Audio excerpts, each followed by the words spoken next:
Continuing on with the T20 internationals, we're playing the Kiwis. I think we lost the first one, to be honest, if I can remember correctly. Oh, actually, no, we won. That's right, because McCullum couldn't get the runs in the last over. Surely I'm not getting that wrong. But anyway, yes, we are playing the Kiwis at Wellington Park. Once again, number of matches here. Obviously, because, you know, teams only have that one home ground. Is this, like, glitching through my... Okay, no. Okay, anyway, New Zealand are going to bat first, which means we're actually going to chase in this match. I'm going to be given the newish ball. 2 overs have been bowled, and they're like, we're taking out our premium bowlers. You're going to have a ball. What can you do with it? That is a really nice way to start. It was almost perfect Yorker length, that one, I feel. Almost. Yeah. Ha ha ha. Caught and bowled, buddy. You has a free hit. Crowd seem to think it was not a free hit, but they must have forgotten the rules. No, good fielding there. Good fielding. So, again, probably the only runs that I give are the ones that are off my own stupidity and extras. Oh! That was classy. And that will be a single to end it. The fielding is okay, not great. It's a single. So 2 from the over. New Zealand run for 22 after 3. See, I think the short ball's probably a bad option here. I'm going to do it anyway, but... I felt like it was a terrible choice. Look at that. It results in a 6, so never again, while the power play is on, will I be doing a short ball. Get it! Don't worry. I want that. I want that out. Cover point. That's where I need the fielder. I'll leave the big cover gap open in case they want to hit into there. But that's going to cause them problems when they hit shots like that. Get out of here, buddy. Is that the big man? Oh, that's Williamson. Just made the 3 runs. So I leave that cover gap open. It leaves it open to them to sort of try and take that on. And already within an instantaneous moment, within an instant, it causes a wicket. Ross Taylor to the crease. He tries to hit the same shot. Ooh. What about a little bit of an outswing, shall we? A little bit of an outswing. Oh, it's over the top. Man, getting there. Not quite. Into that gap for 4. So Ross Taylor is off the mark. And he is on 4 runs now. That's coming straight back to me. Didn't quite carry. This time he goes well over the top on the offside for 6. So that's an extraordinary end of the over. 15 from it in the end. Disappointment. So we got 2 deliveries to come. Ross Taylor's on 29. Mitchell Johnson's gone for 10 off this over. The Kiwis are on 182. They're going to remain on 182. And there's another ball to go before the end of this inning. So I think we've done a sort of a reasonably okay job to just keep them to 182. I mean, it's not 10 and over, it's 9 and over, which is still a fair amount. So what are they going to end up with? 183. They're pushing hard for 184, and they're going to get that. So the Kiwis end up with 2 for 184 off their 20 overs. It's going to be a big ask for us to get that. And Rutherford 106 not out. Really good score.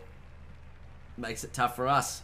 Australia lose their 3rd wicket, and I come to the crease at a desperate time. 56 runs required from 36. Now it's 49 from 34. So really got to take the game on. Shot was not bad. Shot was not great either. So good call of no. Would have run myself out. Glenn Maxwell's me partner. So he's the one who's going to help me. No. Look, I really just need to work it around for him. We're going to need 10 and over. That's what we actually need. This over's gone for 7. It'll be 8. Maybe 9. No. We'll just take that single. So I'll let Maxwell bat whatever he needs to here. I'm not going to sort of simulate it. I just want to see what he's going to do. Oh, no. He has got himself out, Glenn. An edge to the pad. Goes on to sort of leg slip. It's quite a bizarre wicket in the end. He's hit it straight into his pad and they've got a little leg slip waiting for him. So that's really disappointing. We'll have a look at the replay of just how unfortunate this really was. Just mistimed it completely. It is. Did it actually hit the pad or did it just come off the edge? So it's sort of middled it. But it's gone sort of straight through and then it has actually come off the pad a little bit, bobbled in the air, and this guy just waiting for it. Anderson. Now it really is on us to win this one. Look, we're about where they were. So we can just take it on. Wow. How did that go over the stumps? If it was full, I was going to take it on. That's going to get caught. Oh, he's put it down. Oh, wow, I've been dropped. Wow. The short ball was just hit straight in the air and it's been put down. Have a look. We'll watch it on the replay here. Absolutely straight in the air. Fielder gets close to getting around to it. And who is this? It's Williamson. Goes with sort of the outside of the hand and it's just hit him on the forearm. Really, really odd catching technique there from Kane Williamson, and it has cost New Zealand a wicket, and the wicket in the very dangerous me. Oh man, the slower balls are killing me. That's better. That'll be 4. So that races to the rope. I mean, it's not as risky as hitting down the ground, but it's still the same amount of score.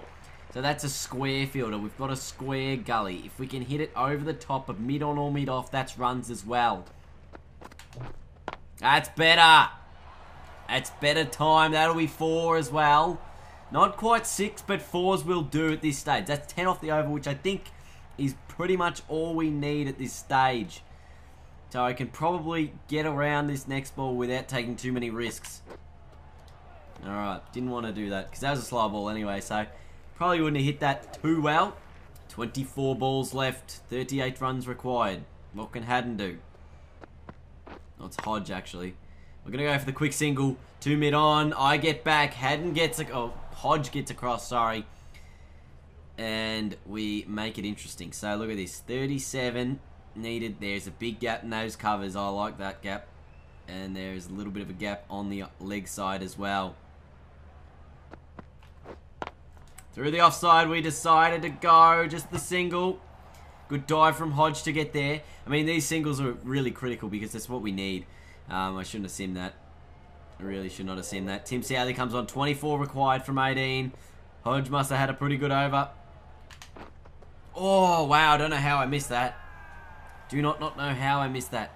24 from 17. I mean, it is a real 13 from Hodge off that last over in the end. So some good stuff from him. Look at that. That's 4. Okay, we're in a real good spot now. Oh, it's high in the air. Man getting there. Not quite 4. Still go fairly high in the air. 16 from 15. No need to take too many risks now. You can sort of just play it out as it comes along, and that's what I'm going to do. Just pick up another 2 on the leg side here. So really smart batting there. We know we're now ahead of the runs to ball ratio, or sort of dead even with it. So we don't need to take any risks. Straight on, straight off a back. Mid wicket is sort of up. Long leg, deep square leg is back. Offside, there's a gap. That's where we might hit. Oh, we're not going to get away with it here. This is a good throw. Direct hit would have had me out.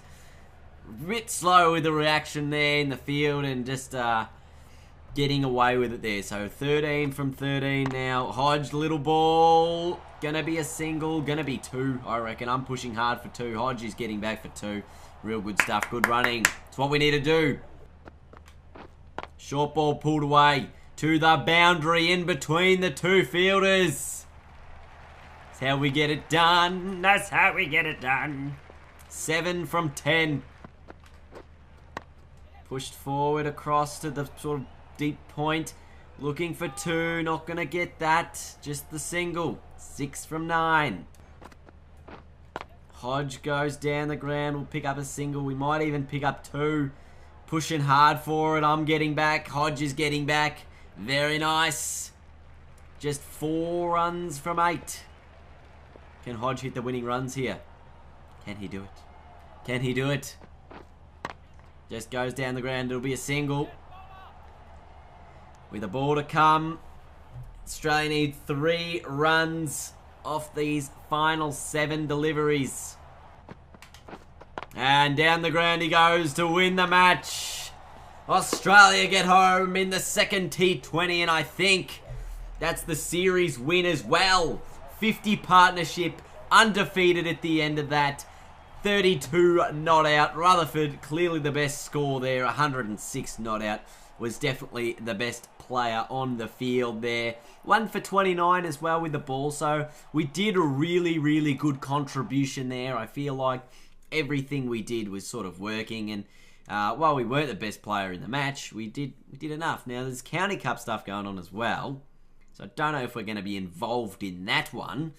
Sort of in the next sort of little bit. Or if we're just going to simulate through everything until we get to the third T20, which generally what happens with these series, isn't it? You sort of get 2 matches in, and then it just takes you away for like 10 years. Because that's what happened before with the test matches. We did the first test match, and then, or maybe it was the second test match. Maybe the first test match. And then we played an entire English T20 Cup before we actually came back in and did other stuff. So now we've got the third T20 match against New Zealand. Have we won the series? I think we have, if I can remember correctly.